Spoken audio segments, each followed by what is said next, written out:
Important leaders అందరినీ కలవడం జరిగింది. Republican leaders, Democrat leaders. వారితో ముఖ్యంగా ఇండియా పాకిస్తాన్ టెన్షన్స్ గురించి,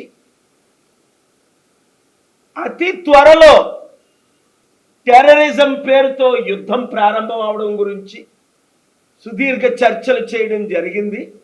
అలాగే ఎవరూ మాట్లాడని సబ్జెక్టు, కిలోమీటర్లు, వేల ఎకరాలు మన ఇండియా బోర్డర్ని చైనా ఆక్యుపై చేస్తుంది, ఎవరు మాట్లాడట్లేదు. ముఖ్యంగా గత 10 సంవత్సరాలుగా అది చాలా ఇంపార్టెంట్. ఎందుకంటే చైనాకున్న నేచరే తైవాన్ మాది, హాంకాంగ్ మాది. ఇప్పుడు రష్యా ఏ విధంగా యుక్రెయిన్ క్రిమియా 2014లో, ఇప్పుడు యుక్రెయిన్ 20% ఆక్యుపై చేసి ప్రెసిడెంట్ ట్రంప్ దాన్ని యుక్రెయిన్ని రష్యాకి ఇచ్చేయండి ఆ 20% అనడం, దాన్ని నేను తీవ్రంగా ఖండించడం. అలాగైతే చైనా ఆక్యుపై చేస్తున్న మా భారతదేశ బోర్డర్స్ను కూడా మేము చైనాకి ఇచ్చేయాలా, అలాగైతే చైనాకి హాంకాంగ్ని ఇచ్చేయాలా, అలాగైతే చైనాకి తైవాన్ని ఇచ్చేయాలా, అలాగైతే చైనాకి పాకిస్తాన్ ఇచ్చేయాలా. ఎందుకంటే ఇక్కడ పాకిస్తాన్, బంగ్లాదేశ్, నేపాల్, శ్రీలంక, మన చుట్టూ ఉన్న దేశాలన్నిటికీ డబ్బు పేరుతో ఆఫ్రికాలో జింబాబ్వే లాంటి దేశాలు ఎలాగైతే చైనా కొనేసిందో, ఇవన్నీ డిస్కషన్. 2,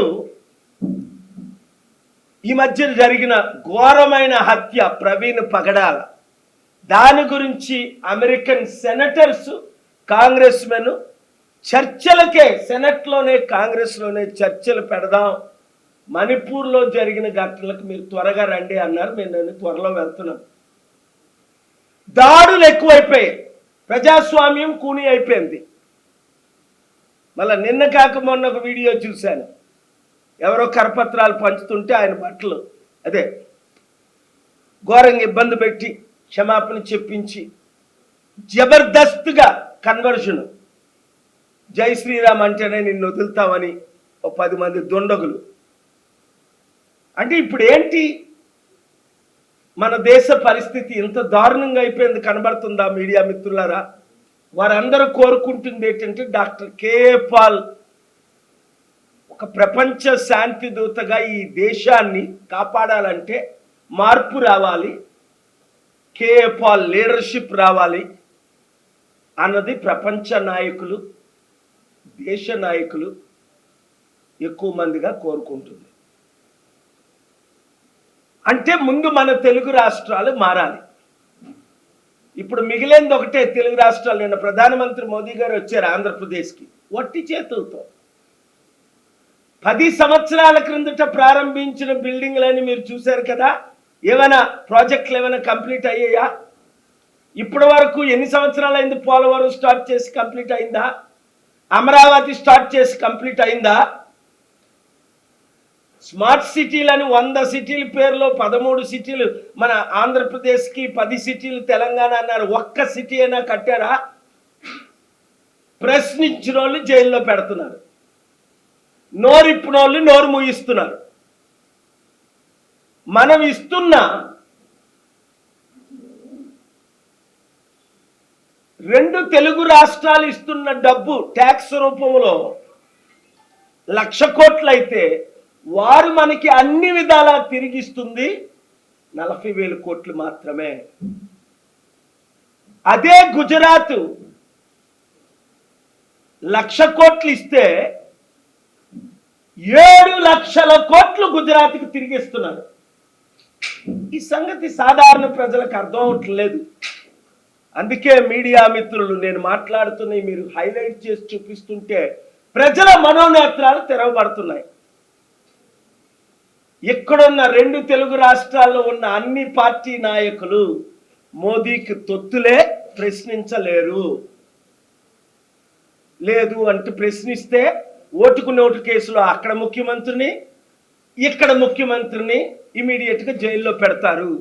లాలూ ప్రసాద్ని పెట్టినట్టే, జయలలితను పెట్టినట్టే, కేజ్రీవాల్ని పెట్టినట్టే, మమతా బెనర్జీ అనేక మంది ఎమ్మెల్యేలు ఎంపీలు పెట్టినట్టే ప్రశ్నించిన ప్రతి నాయకుడిని జైల్లో పెడతారనే భయంతో అక్కడ చంద్రబాబు నాయుడు, ఇక్కడ రేవంత్ రెడ్డి, కేసీఆర్, కేటీఆర్ ప్రశ్నించడమే మానేశారు. హైకమాండ్ ఆర్డర్స్ మోదీ గవర్నమెంట్ నుంచి ఏదొస్తే అవే ఫుల్ఫిల్ చేస్తున్నారు.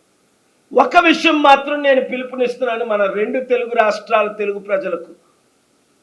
ఈ మోదీ తొత్తులను వచ్చే ఎలక్షన్లో మీరు చిత్తుగా ఓడించాలంటే, అభివృద్ధి చేయాలంటే, మన దేశాన్ని మన రాష్ట్రాల ద్వారా, అప్పుడు ఎన్టీ రామారావు ద్వారా, పివి నరసింహరావు గారి ద్వారా 42 ఎంపీల్లో 35, 36, 38 ఒకసారి రాజశేఖర రెడ్డి టైంలో గెలిచినప్పుడు ఏ విధంగా, అలాగే 95 నుంచి 2004 వరకు చంద్రబాబు టైంలో ఏ విధంగా 35 నుంచి 38 ఎంపీలు గెలిచినప్పుడు దేశాన్నే మనం తెలుగు రాష్ట్రాలు శాసించాయో, ఆ పాలన లేకుండా చేయడానికే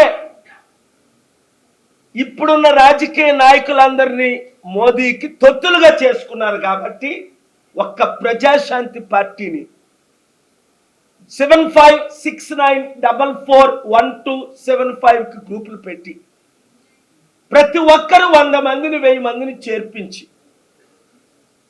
గ్రూపు పేరే మీ నియోజకవర్గం పేరు, నిజామాబాద్, కరీంనగర్, తణుకు, విజయనగరం, పార్వతీపురం, ఎక్కడైతే అక్కడ ఆ గ్రూపుతో స్టార్ట్ చేసి మీరు త్వరలో గ్రూపులు పెడితే రాష్ట్రాలు బాగుపడతాయి, దేశం బాగుపడుతుంది. సమస్యలు, నిరుద్యోగ సమస్య, అప్పులు, మన దేశం అడుక్కుంటుంటే వరల్డ్ బ్యాంక్ అప్పులు ఇవ్వట్లే. మాట్లాడాలి, చాలా సబ్జెక్ట్స్ ఉన్నాయి, కానీ మన దేశాన్ని పట్టించుకునే నాదుడే లేడు. అందుకే ఇంత దాడులు జరిగిన, మొన్న కూడా మీరు చూశారు, Vance American vice president, American spokes persons మనకి సపోర్ట్గా మాట్లాడలేదు. ఏదో మన ఇండియాయే పాకిస్తాన్తో యుద్ధంకి వెళ్తున్నట్లు వాళ్ళు మాట్లాడే తీరు, దాన్ని తీవ్రంగా నేను ఖండించాను. మన లీడర్స్ వీక్గా ఉండబట్టే దాడులు, మన లీడర్స్ వీక్గా ఉండబట్టే ప్రపంచంలో మనం వీక్ అయిపోయాం. చైనా ఆక్యుపై చేస్తుంది, మన దేశం సర్వనాశనం అయిపోయింది. ఇప్పుడే నా యువతీ యువకులందరూ, నిరుద్యోగులు, ఉద్యోగులందరూ, కార్మికులు, కర్షకులందరూ కులాలకు మతాలకు అతీతంగా ఈ హిందూ, క్రిస్టియన్, హిందూ, ముస్లిం పెడుతున్న గొడవలు మానేసి ఇవి రాజకీయ కుట్రని తెలుసుకొని మీరు మార్పు తీసుకురండి, ప్రజాశాంతి పార్టీని గెలిపించండి. ఇప్పుడైనా మనకు సమయం ఉంది ఈ రాష్ట్రాల్ని, దేశాన్ని సేవ్ చేయడానికి. Thank you very much.